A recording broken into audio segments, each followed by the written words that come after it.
Recipe പെട്ടെന്ന് തന്നെ ഉണ്ടാക്കാൻ പറ്റുന്ന ഒരു കൈപ്പത്തിരിയുടെ റെസിപ്പിയാണ്. അപ്പോൾ ഇതെങ്ങനെ തയ്യാറാക്കുന്നത് നോക്കിയിട്ട് വരാം. ഇനി കൈപ്പത്തിരി ഉണ്ടാക്കാൻ വേണ്ടിയിട്ട് ഞാൻ 2.25 കപ്പ് വെള്ളം തിളപ്പിച്ചിട്ടുണ്ട്. അതിലേക്ക് ആവശ്യത്തിന് ഉപ്പും കൂടെ ചേർത്ത് കൊടുക്കുന്നുണ്ട്. ഇനി ഫ്ലെയിം ഓഫ് ചെയ്തിട്ട് ബാക്കി കാര്യങ്ങൾ നോക്കാം. ഇതിലേക്ക് വേണ്ടിയിട്ട് 2 കപ്പ് അരിപ്പൊടി ഞാൻ ചേർക്കുന്നുണ്ട്. അപ്പോൾ ഞാൻ ഇതിലേക്ക് അരിപ്പൊടി ചേർത്തത് എന്താണെന്ന് വെച്ചാൽ, ഇപ്പോൾ ആദ്യമേ എനിക്ക് ഇതിൽ മെഷർമെൻറ്റ് അറിയാവുന്നതുകൊണ്ടാണ്.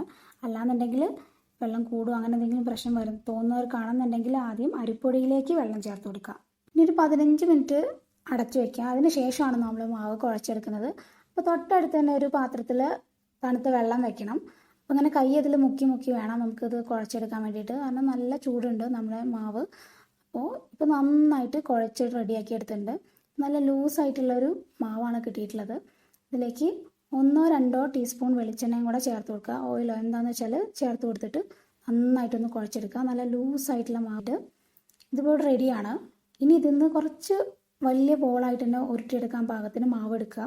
കാരണം കട്ടിയിലാണത് കിട്ടേണ്ടത്. 2 കൈ യൂസ് ചെയ്തിട്ട് നന്നായിട്ടൊന്ന് ഉരുട്ടാം.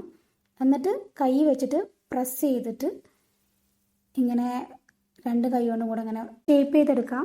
ഈ സമയത്ത് നമ്മുടെ പാൻ ചൂടാവാൻ വേണ്ടി വെച്ചിട്ടുണ്ട്. ഇനി ബാക്കി ചെയ്യുന്നത് പാനിൽ വെച്ചിട്ടാണ്. അപ്പം ഈ മാവ് പാനിലേക്ക് ചേർത്ത് കൊടുക്കുക. എന്നിട്ട് കൈ വെച്ചിട്ട് പാനിലൊന്നും തട്ടാണ്ട് മാവ് ഇങ്ങനെ പരത്തി പരത്തി കൊടുക്കണം. നന്നായിട്ട് ലൂസായിട്ടുള്ള മാവാണെന്നുണ്ടെങ്കിൽ എവിടെയും പൊട്ടാതെ ഇങ്ങനെ പെർഫെക്റ്റ് ആയിട്ട് വരും. അപ്പോൾ ഇതുപോലെ ചെയ്തെടുത്താൽ മതി. ഇപ്പോൾ നമ്മുടെ ഫ്ലെയിം ലോ ഫ്ലെയിമിലാവാൻ വേണ്ടിയിട്ട് ശ്രദ്ധിക്കണം. ഒരു ലോ ടു മീഡിയം ഫ്ലെയിമിൽ വെച്ചിട്ട് ചുട്ടെടുത്താൽ മതി. അപ്പോൾ കുറച്ച് സമയം എടുക്കും ഇത് വെന്ത് കിട്ടാൻ വേണ്ടിയിട്ട്. ഇതിപ്പോൾ കുറച്ച് കട്ടിയിലല്ലേ. പിന്നെ കുറച്ച് വേവ് നമ്മൾ 15 മിനിറ്റ് അവിടെ അടച്ച് വെച്ചപ്പോൾ പൊടിക്ക് കിട്ടിയിട്ടുണ്ട്. ഇങ്ങനെ തിരിച്ചും മറിച്ചും ഇട്ടിട്ട് വേണം കുക്ക് ചെയ്തെടുക്കാൻ വേണ്ടിയിട്ട്. പിന്നെ ഇതിൻ്റെ മേലെ കുറച്ചൊരു ബ്രൗൺ ഷെയ്ഡ് സ്റ്റാർട്ട് ചെയ്യുന്ന സമയത്ത് നമുക്ക് കോരി മാറ്റാം. ഇതുപോലെ തന്നെ എല്ലാം തന്നെ ചെയ്തെടുക്കാം. ശരിക്കും ഒരുപാട് സമയമൊന്നും വേണ്ട നമ്മളെ കൈപ്പത്തിരി റെഡിയാക്കാൻ വേണ്ടിയിട്ട്. നല്ല ലൂസായിട്ടുള്ള മാവാണെന്നുണ്ടെങ്കിൽ നമ്മൾ കൈ വെക്കുമ്പോൾ തന്നെ നന്നായിട്ട് പരന്ന് കിട്ടും. അപ്പോൾ തന്നെ പെട്ടെന്ന് കുക്കായിട്ട് കിട്ടുകയും ചെയ്യും. പിന്നെ കുറച്ച് ടൈറ്റായി കഴിഞ്ഞാലാണ് നമ്മൾ കൈ വയ്ക്കുന്ന സമയത്ത് നന്നായിട്ട് മാവ് പരന്ന് വരാണ്ടിരിക്കുക. അപ്പോൾ അത് മാത്രം ഒന്ന് ശ്രദ്ധിച്ചാൽ മതി.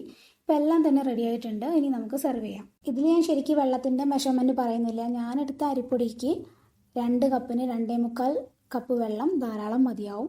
അപ്പോൾ നമ്മൾ വീട്ടിൽ പൊടിച്ചിരിക്കുന്ന അരിപ്പൊടിക്കും പിന്നെ പുറത്തുനിന്ന് വാങ്ങിക്കുന്നൊക്കെ തമ്മിൽ വ്യത്യാസമുണ്ട്. അപ്പോൾ അതിനനുസരിച്ച് വേണം മാവ് കുഴച്ചെടുക്കാൻ വേണ്ടിയിട്ട്. ഇന്നത്തെ വീഡിയോ ഇഷ്ടമായിട്ടുണ്ടെങ്കിൽ ലൈക്ക് ചെയ്യാനും ഷെയർ ചെയ്യാനും സബ്സ്ക്രൈബ് ചെയ്യാനും മറക്കരുത്. പിന്നെ ഈ ഒരു രീതിക്ക് ട്രൈ ചെയ്യാത്തവരുണ്ടെന്നുണ്ടെങ്കിൽ ട്രൈ ചെയ്യുന്ന സമയത്ത് ഫീഡ്ബാക്ക്സ് പറയാനും മറക്കരുത്. Thanks for watching easy tips kitchen.